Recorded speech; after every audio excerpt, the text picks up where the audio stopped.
class, we're going to see about the measurement. So until now, we have seen many topics related to active component, passive component, everything we have studied. So once again, I will fastly recap what is meant by active and what is meant by the passive. Okay, so just remember this keyword. Okay, so from that only this concept we are seeing on. Okay, so in first unit we have studied about the passive component. So passive means which consumes the energy. Okay, which consumes the energy. Active means which generates the energy.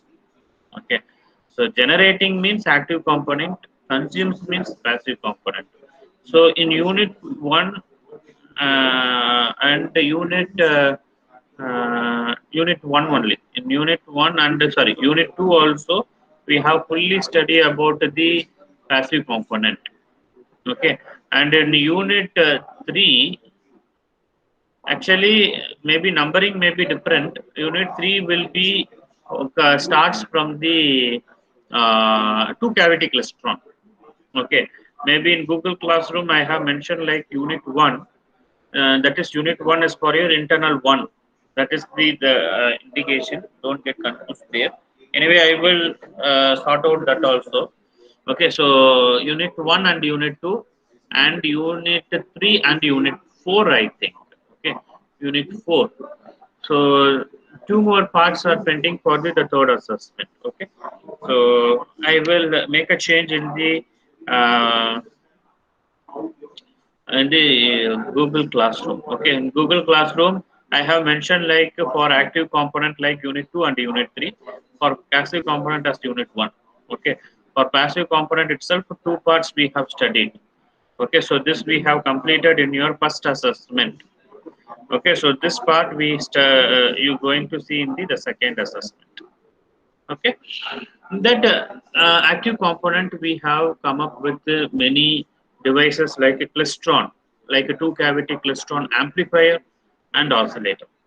So amplifier means you know that it is amplifying some signal or magnifying the signal. Oscillator means without giving any input, some output will be generated. That is called as oscillator. So this klystron amplifier will work like that. And we have come up with a traveling wave tube. Okay, traveling wave tube, and that especially helical structure we have studied.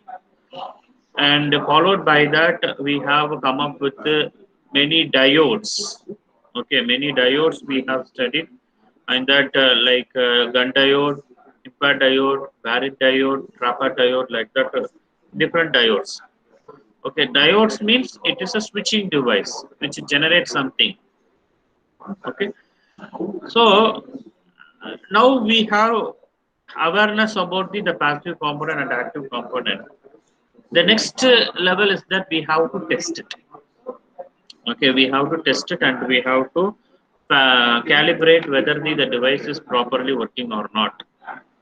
So what only we are going for the measurements.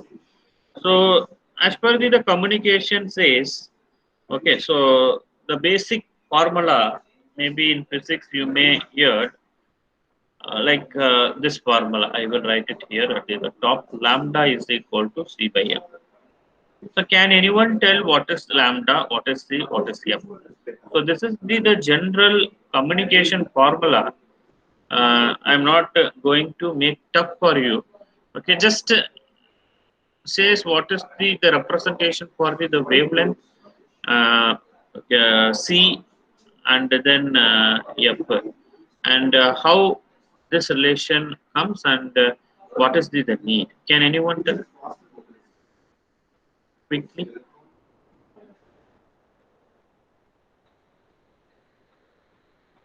Okay, fine.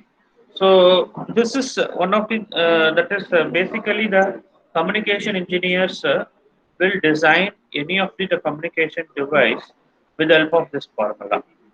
So where lambda is nothing but the wavelength, and c is the velocity of the light, and f is the operating frequency. Suppose I'm taking the antenna. Best example is or otherwise I will take your mobile phone, Android mobile phone. and you are in your respective places. So now you're getting the proper signaling to you. Why? The signal strength is good and data rate is good.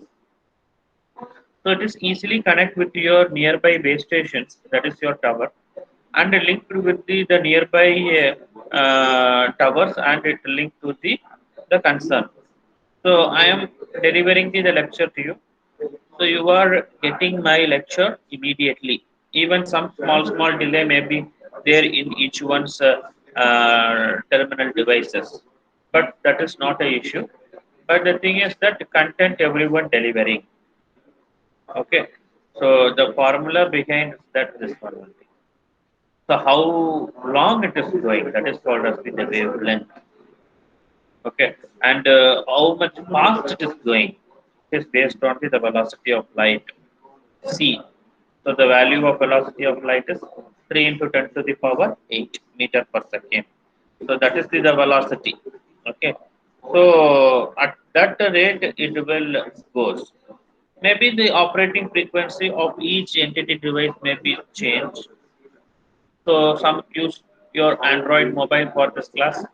Some may use your laptop with the lower end, moderate end, and higher end. So depends on your configuration. Also, the speed rate will be changed, and according to your distance between me and other users, distance varies also. That will be changed. Okay, depends on that only. We are categorizing this operating frequency. You can see at low frequencies, at microwave frequencies. At low frequency, please see the parameters such as voltage, current, and VSWR, everything we can measure it. So why we are measuring? Actually, I will tell one best example for this. In a classroom, there are 50 students are there. So from the 50 students, how can I evaluate one student as a best performer? So I will check all the academics. So and I will tell that he is the best performer in the academics. Similarly, I want to tell he is the one of the best outgoing and malicious student. Then he is well versed in all aspects like academics, non-academics, sports, everything. He should be good. Then in that manner, I will evaluate with all 50, and I can scrutinize it, and I will take only one candidate as the best performer. Similarly, in a communication also, there are various performance metrics like voltage, current, VSWR, like that, so much so power matrices, etc. We have to measure it, and we have to tell at which frequency it will be work better. Okay, that is the main objective of doing this measurement. Okay, so first we go with the power measurement. So everyone aware about what is meant by power. So normally in our home, if full shutdown is there, what we tell? Current off. Usually, in layman aspect, I will tell current off. We will tell, but that is not a technical. As a professional, we have to tell power cut or power shutdown. So if power is there only, we can able to access all electrical gadgets. If not, nothing can be utilized. Okay, the power is defined as the quantity of energy distributed or stored per unit. So from our that is what the power source. Okay, so we have the main supply in your home, EB line, electrical line. From there only all subunits will go for all electrical items. Okay, so without any power we cannot utilize. Okay, so this power can be categorized into three: low power, medium power, and high power. You can see the range. The low power has less than 10 milliwatt, and medium power has from 10 milliwatt to 10 watt, where high power has greater than 10 watt. From that only we can find out what is the average power. So this is the same calculation done for all calculations of the power, not only for microwave, and especially for all. Maybe some units factors may be included, but this is the general formula. You can see what is the average power, peak power into duty cycle. So like this only they will calculate. Suppose in a month how much power you have utilized in your home. So per unit how much into what is the utilization of power in your home. So into that factor if we put means we will get the total power, and from that we can calculate what is the rate for utilization. Okay. So another thing in the power, please see the point given like this, a calibrated, properly calibrated sensor. Okay. In electronics, there is no that much hazardness and there is no that much damage. But in the electrical, if one unit or one circuit design is wrongly implemented, then entire setup will get flaws. Okay, this may be happen. So we have to properly calibrate with the initial setup. You can see the first point has been given like the general measurement technique for average power is to attach a properly calibrated sensor to the transmission line port and with the unknown power to be measured. So that means what? You may be in a Kerala, in one place, Thrissur. Consider you are in a Thrissur. In a Thrissur, one particular taluk or some area will be there. For that area, one EB line will be there, main board. From there only the power has been distributed for all the homes. Okay, so the person EB, that is the official who is working in EB office, they will come to your home and they will measure how much you have utilized, and for that they will put a billing. Okay, and we are the unknown users. Okay, we are the unknown users. Our that is EB lines are the unknown, each entities are the unknown, where the EB office are the known. They are from that main board only, every lines has been distributed.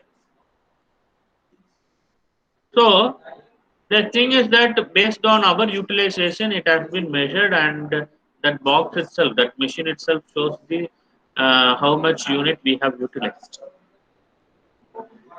So one part is the input, that is the known, output is the unknown. Where output from the sensor is connected to the appropriate power measurement. So each and every one has the power meter have there. In that, we refer to the zero setting or zeroing, which is called as what is meant by zero setting or the zeroing means the RF power to the sensor is turned off and the power meter is zero. Suppose I want to calculate the 4-month bill. 4-month bill.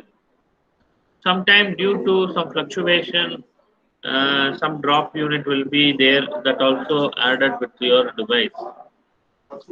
I want to calculate first 4 months, but as per their policy, 2 months they will calculate.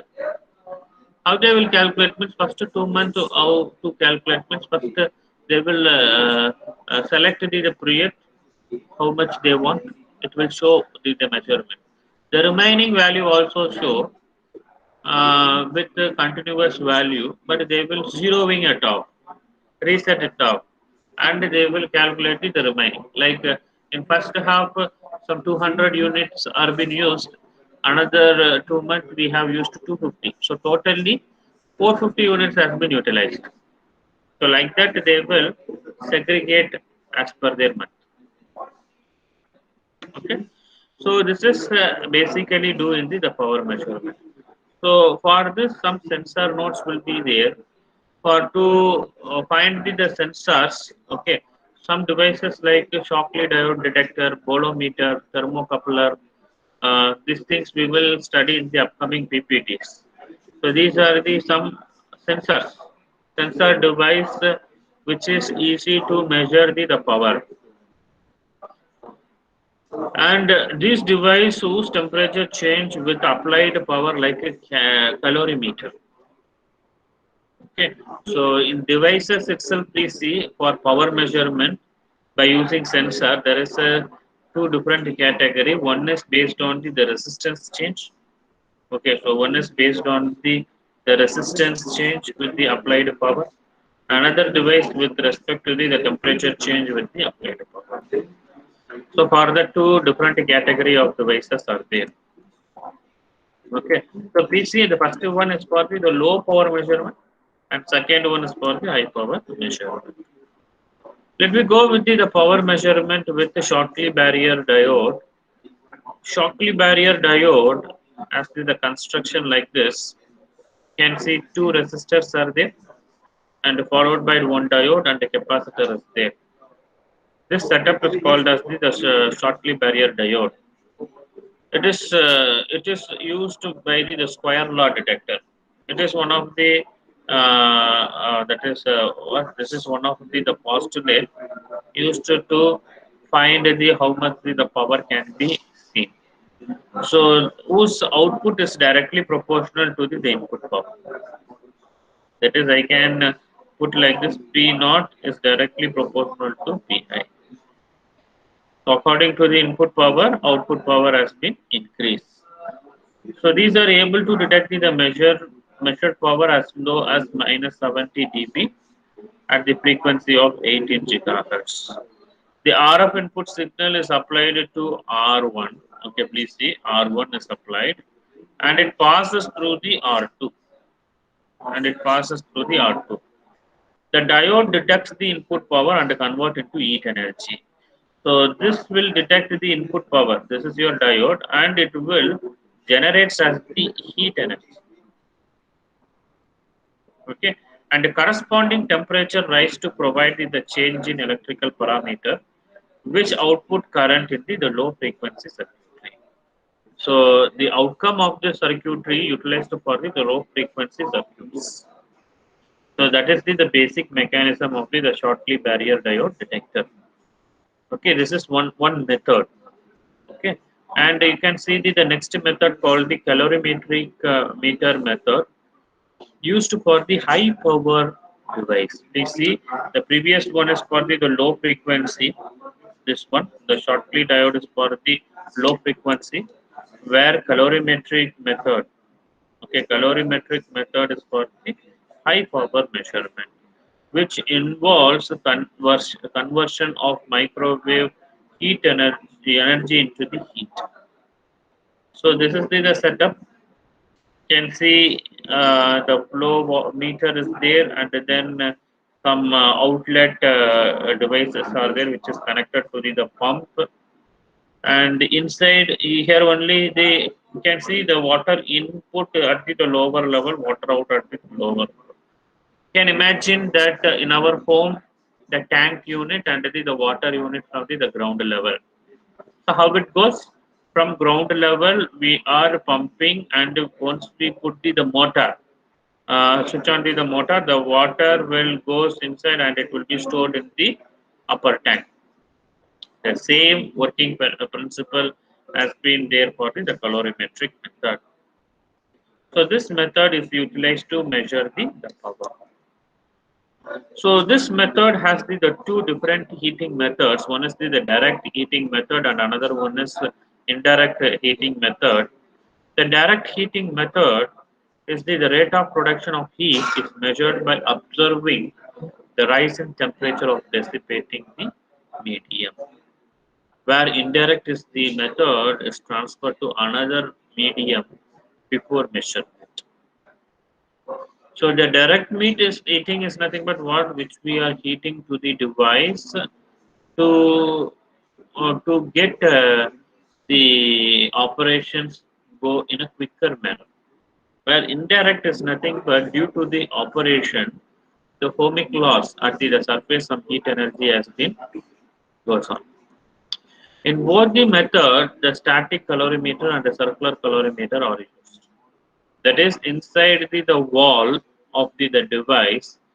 Okay, they may use this type of technology. Okay, in a static calorimeter, you can see the static calorimeter consists of a 50 ohm coaxial cable, which is filled by dielectric load with hysteresis law. So just now I have mentioned about ohmic laws. So I will tell one best example of this loss, ohmic loss and hysteresis loss. Suppose you are rubbing the two hands, you may experience some heat energy. And also you are continuously speaking in your mobile phone. You can experience the heat energy at the surface of the phone, and in here also you may feel that that heat energy is radiating. So this is one of the best example of this ohmic loss and hysteresis loss. So here in the calorimetric, that is the happen if we continuously operating whatever thing. Okay, not only the mobile phone, if we continuously working with the mixie, and then microwave oven and heater, everything. If we continuously working on, some heat energy will be there. So that heat energy will be radiate onto the surface and it will get dissipate. Okay. So for this is the formula has been given. For circular calorimeter also the same mechanism, but it will work under the fluid flow from lower medium to the upper medium. Okay. So these are the methods basically used for power measurement. Just to keep it in your mind, for power measurement at low frequency and microwave frequency can be used. And in power measurement, there is a three category of the powers are there, like low power, medium power, and high power. And in that, how the zero setting and how the calibrations has been taken place has been given clearly. And after that, we have studied about the device which change with respect to resistance and temperature with the applied power. Okay, and then we have seen some different devices are seen for power measurement, like Shockley barrier diode detector, calorimeter method, static calorimeter, and a circular calorimeter. So I hope this one interesting to you. Okay, so this is very simple topic. In tomorrow's class, sorry, in next class, we will see about some few more measurements like impedance, VSWR are there. So that we will detailedly see.